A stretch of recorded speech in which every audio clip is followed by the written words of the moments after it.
Je vais vous parler du monothéisme.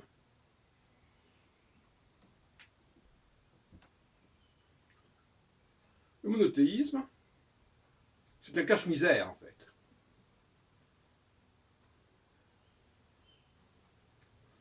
Parce que quand on entend quelqu'un parler de Dieu, on se dit mais de quoi il parle? De quoi il cause?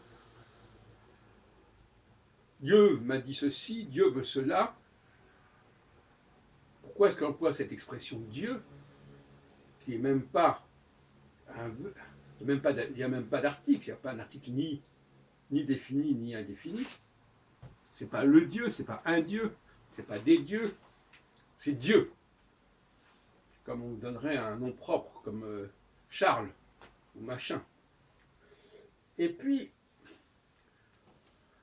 on se dit quand même que la diversité des entités, la diversité de la population, tout ça invite à penser qu'il y a de la complexité à propos de Dieu. Alors, tout ça, évidemment, nous vient de la lecture un peu rapide du premier livre de la Genèse, quand Dieu parle à Abraham, etc.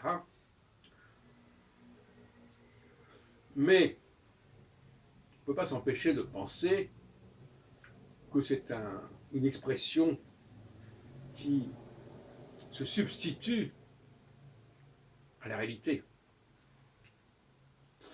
La réalité qui est celle de forces, un certain nombre de forces qui existent, toutes sortes de forces, toutes sortes de déterminismes, toutes sortes de facteurs, auxquels on va donner un nom générique, général, Dieu.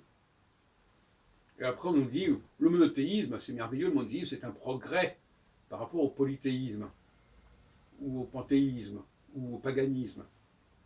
Mais un progrès, de quel point de vue? Du point de vue de l'abstraction, ah oui, dans l'abstraction, oui, ça on peut dire que c'est un progrès.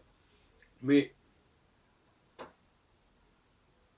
comme quand on dit l'homme, l'humanité, c'est une forme d'unité, de recherche unitaire qui se substitue à la complexité du réel. Donc la question qui se pose, c'est qu'est-ce qu'il y a derrière cette formule Dieu? Qu'est-ce qu'il y a? Quelles sont les différentes réalités que censé englober ce nom de Dieu? Voilà ce que je pose comme question. Alors j'ai une certaine culture dans le domaine du spiritisme, dans le domaine de l'astrologie, dans le domaine de l'angélologie, qui fait que, effectivement, j'ai comme l'impression que c'est une formule creuse, vide même, quelque part. Et puis alors,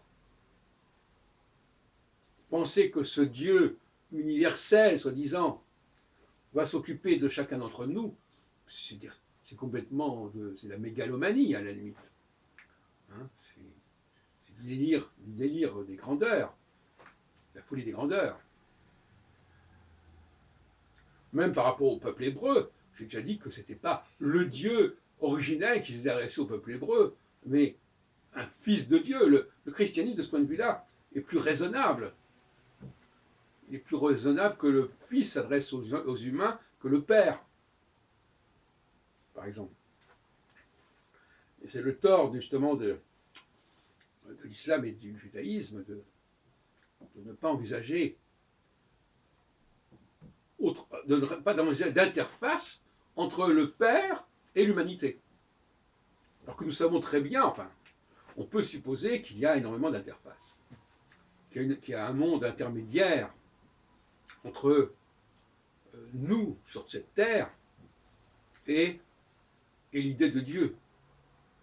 Il y a une sorte de hiatus, de raccourci incroyable, qui est énervant à la limite.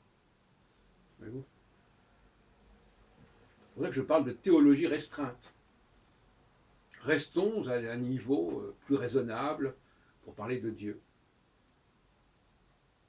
Effectivement, on peut dire avec Nietzsche que Dieu est mort si on croit encore à cette idée d'un Dieu total, d'un Dieu universel, d'un Dieu omniscient et omnipotent.